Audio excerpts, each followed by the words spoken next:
600 গ্রামের 1200 টাকা কেজি, আধা কেজি 1000 টাকা কেজি। সরবরাহ আছে কিন্তু মাছ বাইরে পাঠানোর কারণে মাছের দাম বেড়ে গেছে। গত সপ্তাহে যে মাছ হলো 1500 টাকা, এই সপ্তাহে সেই মাছ হলো 1800 টাকা কেজি। আমার মনে হয় জেলের কাছ থেকে মাছ কম দামেই কিনছে, বাট বাজারে ফাইনালি রিটেলারের কাছে আসা পর্যন্ত দামটা অনেক বেড়ে যাচ্ছে। মাছ নদীতে কম, আবার ইন্ডিয়া নিতেছে মাছ, এর জন্য একটু মাছের দাম বাড়ছে। যদি মাছ ইনপুট না হইতো তাহলে অবশ্যই দাম কিছু কমতো। ইলিশের দাম তো অনেক বেশি, গত সপ্তাহ থেকে অনেক বেশি এই সপ্তাহে।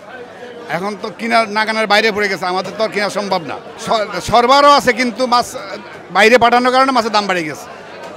ভারতে মাছ পাঠানোর কারণে মাছের দাম বেড়ে গেছে। না কমার তো সোর্স দেখি না, কারণ কমার সোর্স দেখি না, এই জন্য বাইরে গেলে তো মাছ কমার তো সোর্স থাকে না।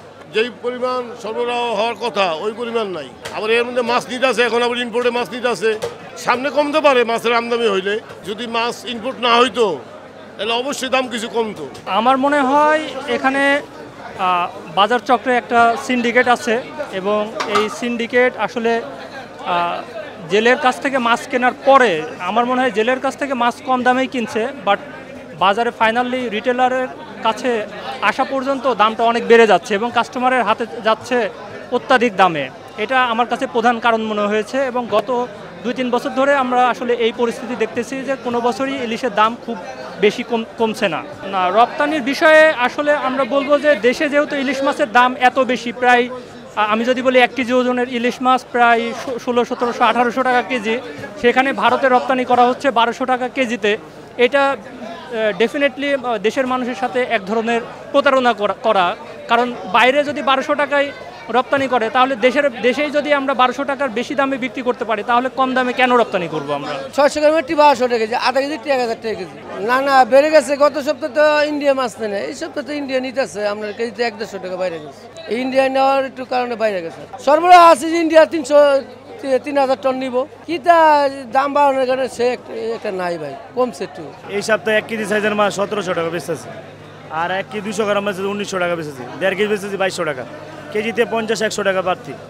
মাছ নদীতে কম, আবার ইন্ডিয়া নিতেছে মাছ, এর জন্য একটু মাছের দাম বাড়ছে। সরবরাহ আছে জাটকা মাছ, অতিরিক্ত জাটকা মাছ ধরা পড়তেছে, বড় মাছ একবারে কম বিলকুল। নাগালের বাইরে তো অবশ্যই, যদি আপনি বাজারে অন্যান্য মাছের কথা চিন্তা করেন সেই হিসাবে তো ইলিশ বাজারের বাইরে, নাগালের বাইরে। আর আমাদের অ্যাভারেজ ইনকামের মানে যে ক্যাপাসিটি, এটা লিমিট, ওই লিমিট হিসাবে আর ক্রয় ক্ষমতার লিমিট হিসাবে সেই হিসাবে ইলিশের দাম তো অবশ্যই বেশি। তারপরে আমাদের দেশি মাছ, জাতীয় মাছ আমরা তো ট্রাই করি মানে কিছু না কিছু হলে খাওয়ার জন্য। বাংলাদেশের সব কিছুই তো দাম হয়ে ওঠানামা করে গুজবের উপরে। ওই যে ইন্ডিয়াতে রপ্তানি করার হইতেছে, সেখান থেকে গতকালে শুনলাম আমাদের টোটাল যে উৎপাদন তার মনে 0.5% কম মানে এক্সপোর্ট হচ্ছে, সেই হিসাবে তো দাম বাড়ার কথা না।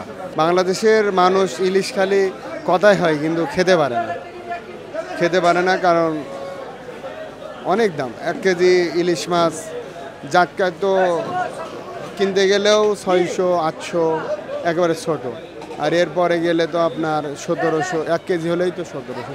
ভারতে ওইটা তো পাইকারি দর, ওইটা তো ধরেন আপনার ভারতের লোক তো আর এই 1200 টাকা দরে ইলিশ কিনবে না। আমাদের হয়তো $10 নিচ্ছে, কিন্তু ওইটা তো পাইকারি দর। ইলিশের যে দাম সেই তুলনায় দাম বেশি, আরও কম হওয়া উচিত। ইলিশের দাম 1000 টাকার নিচে কেজি হওয়া উচিত। এখন তো রপ্তানি হচ্ছে না, আর এখন ইলিশের মূল সময়, এখনই মূল সময়, এখন এত দাম হওয়া উচিত না। এটা কি কারণে দাম হয়েছে আমার জানা নাই, তবে দামটা 1000 টাকার নিচে হওয়া উচিত ইলিশ মাছ। সবাই মনে করতে হবে সামনে পূজা, ইলিশ মাছ বন্ধ হয়ে যাবো গা, এই লিগে সবাই কেনার জন্য পাগল হয়ে যাইতেছে গা। গত সপ্তাহে যে মাছ হলো 1500 টাকা, এই সপ্তাহে সেই মাছ হলো 1800 টাকা কেজি, আর যেটা হলো 1800 টাকা, যেটা আছে 2200 টাকা কেজি। হ্যাঁ, আর ইলিশ মাছই কম।